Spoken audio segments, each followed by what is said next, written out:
کامیابی کے لیے سب سے اہم اور سب سے ضروری چیز عقیدے کی صحت ہے، لیکن مختلف مواقع پر مختلف عنوانات سے اپنی امت کی تربیت کرنے کے لیے نبی اکرم صلی اللہ تعالیٰ علیہ وسلم نے نجات کے لیے مختلف چیزیں بیان فرمائی۔ اخلاقیات کے باب میں، روحانیات کے باب میں اور تکمیل کردار کے باب میں، وہ ساری باتیں قابل عمل بھی ہیں، قابل توجہ بھی ہیں اور ہماری روزمرہ کی ضرورت بھی ہیں۔ مختلف مواقع پر نبی پاک علیہ السلام نے مختلف چیزوں کا بیان فرمایا، اور جہاں جہاں بھی جس چیز کا بیان فرمایا وہ اپنی جگہ ایک بڑی اہمیت رکھتی ہے اور بڑی طاقت رکھتی ہے۔ یہ حدیث جو آج ہماری گفتگو کا عنوان ہے، یہ ترمذی میں موجود ہے اور حضرت عقبہ بن عامر رضی اللہ تعالیٰ عنہ اس حدیث کے راوی ہیں۔ یہاں بھی انہوں نے نبی پاک علیہ السلام سے نجات کا راستہ پوچھا ہے۔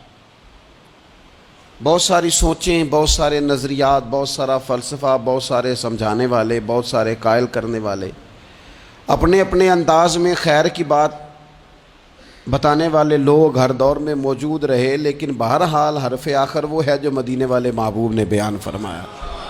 نبی اکرم صلی اللہ تعالیٰ علیہ وسلم سے حضرت عقبہ بن عامر رضی اللہ تعالیٰ عنہ کہتے ہیں کہ میں نے عرض کیا، قلت یا رسول اللہ صلی اللہ تعالیٰ علیہ وسلم من نجات، کہتے ہیں میں نے پوچھا کہ یا رسول اللہ صلی اللہ تعالیٰ علیہ وسلم نجات کیا ہے؟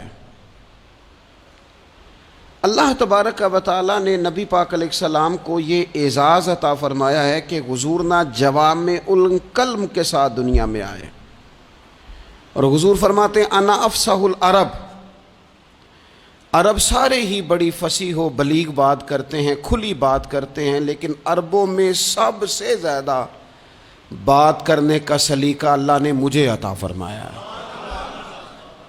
یہ حضور علیہ السلام کی شان اقدس ہے کہ بہترین انداز میں حضور تھوڑے جملوں میں گہری بات، الفاظ کے لحاظ سے وہ بات مختصر ہے اور مفاہیم کے لحاظ سے اتنی وسیع ہے کہ سارے سمندر اس کے اندر سمو دیے نبی پاک علیہ السلام۔ من نجات،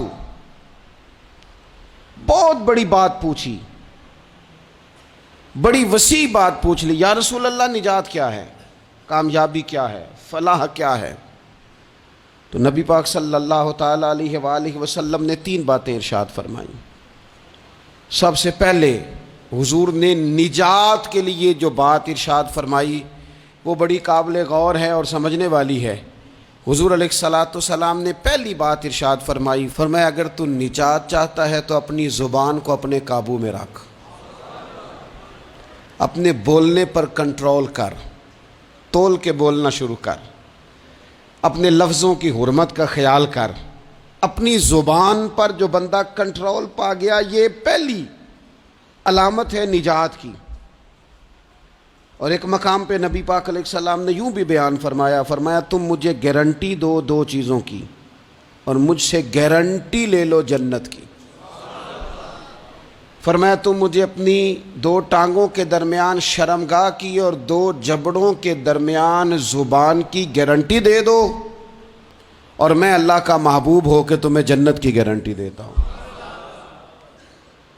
پہلی بات نجات کے لیے نبی پاک علیہ السلام نے یہ ارشاد فرمائی کہ اپنی زبان کو اپنے قابو میں کر، اس پر کنٹرول کر۔ اور دوسرا فرمایا تیرا گھر تیرے لیے کافی ہے، ادھر ادھر بلا وجہ نہ گھوما کر، بغیر سبب کے بہت ساری مجالس میں نہ جایا کر، ضرورت کے لیے جائیں، خیر پانے کے لیے جائیں، اچھے ارادوں سے سفر کریں۔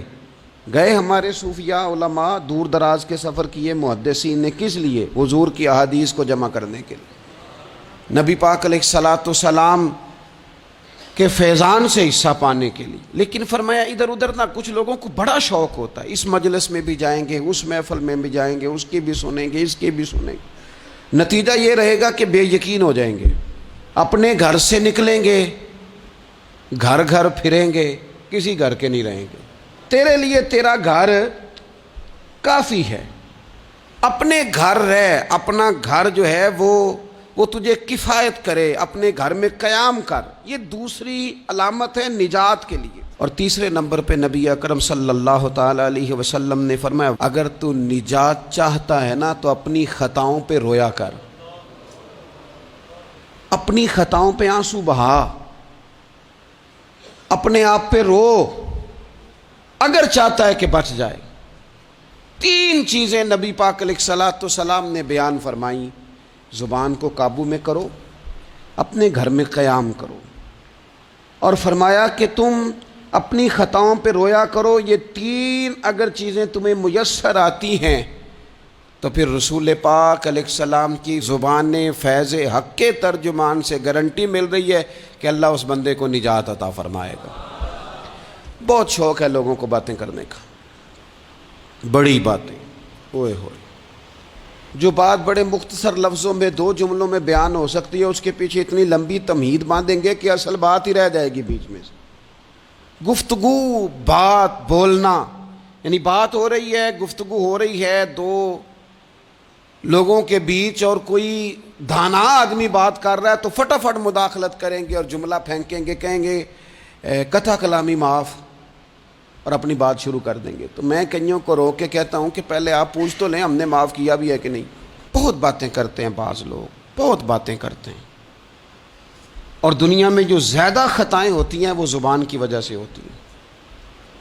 عملاً کوئی کسی کو کیا تکلیف دے گا، ہاتھ کوئی کسی پہ کیا اٹھائے گا، لیکن لفظوں کے تیر، جملوں کے ترش لہجے اور زبان کی کڑواہٹ، حضرت عثمان غنی رضی اللہ تعالیٰ عنہ فرمایا کرتے تھے کہ زبان تو روح کو گھائل کر جاتی ہے، بندے کو اندر سے توڑ کے رکھ دیتی ہے یہ زبان۔ بہت سارے لوگ تھے، انہوں نے بہت سارے جملے زندگی میں بولے، میں یقین سے کہتا ہوں کہ انہیں بھی پچھتاوا ہوا کہ یار مجھے یہ والا لفظ نہیں کہنا چاہیے تھا، لیکن کاش یہ بعد میں پچھتانے سے پہلے آپ سوچ لیتے۔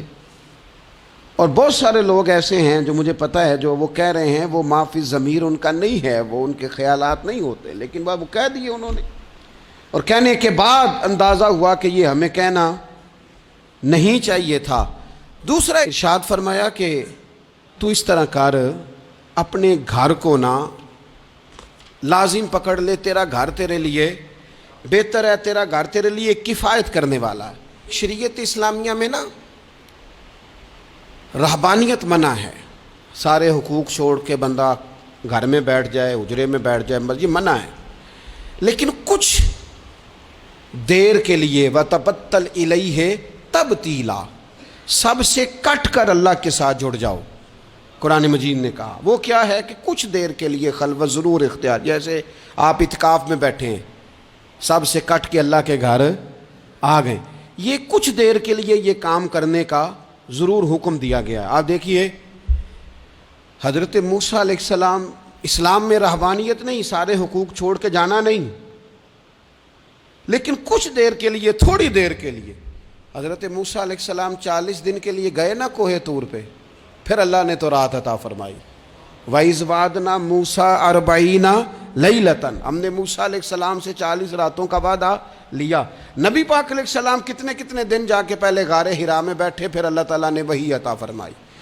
تو کچھ اپنے گھر میں وقت گزاریں، عبادت میں وقت گزاریں، اللہ کی یاد میں وقت گزاریں، سارا وقت گھومنے میں پھرنے میں ضائع نہ کر دیں۔ کچھ لوگ ایسے ہیں عبادت کے لیے بٹھاؤ تو تھکے ہوئے ہیں، اور ان سے کو کہیں جانا ہے تو وہ تیار بیٹھے ہیں، تو کچھ اوقات اپنے اس پر بھی لگائیں۔ اور تیسری بات جو ارشاد فرمائی گئی وہ یہ ہے کہ اپنی خطاؤں پہ رویا جائے۔ ہم نہ بڑا تبصرہ کرتے ہیں، بڑا رونا آتا ہے کسی کی مظلومیت پر، کسی کے دکھ پر، ملکی حالات پر، لوگوں پر، اچھی بات ہے، لیکن نجات کے لیے ضروری ہے کہ انسان اپنی خطاؤں پر بھی روئے۔ اور نبی اکرم صلی اللہ تعالیٰ علیہ وسلم نے فرمایا کہ اگر تمہیں اللہ کے خوف سے آنکھ سے اتنا قطرہ بھی نصیب ہو گیا جتنا مکھی اور مچھر کا پر ہوتا ہے، تو اللہ تبارک و تعالیٰ اتنا بھی تمہاری آنکھ سے آنسو نکل گیا تو جس طرح بھینس کے تھنوں سے نکلا ہوا دودھ دوبارہ تھنوں میں نہیں جاتا، تم بھی دوزخ میں نہیں جاؤ گے۔ اور 2 آنکھیں اللہ کو بڑی پیاری ہیں۔ یا رسول اللہ کون سی؟ فرمایا کہ جو رب کی رضا کے لیے پہرا دیتی ہے۔ اور ایک وہ آنکھ جو اللہ کے خوف میں آنسو بہاتی ہے. یہ دو آنکھیں اللہ کو بڑی پیاری ہیں. تو اس لیے یہ 3 باتیں آپ نے نہیں بھولنی. ایک تو یہ کہ اپنی زبان کی حفاظت کریں. ایک اپنے گھر میں، مسجد میں، اجرے میں کچھ دیر بیٹھ کے اللہ کو یاد کریں اور کوشش کریں کہ بغیر وجہ کے گھر سے نہ. اور تیسری بات یہ کہ اپنی خطاؤں پر آنسو بہانے کی کوشش کریں. اللہ تعالی ہم سب کو سمجھنے کی توفیق عطا فرمائے.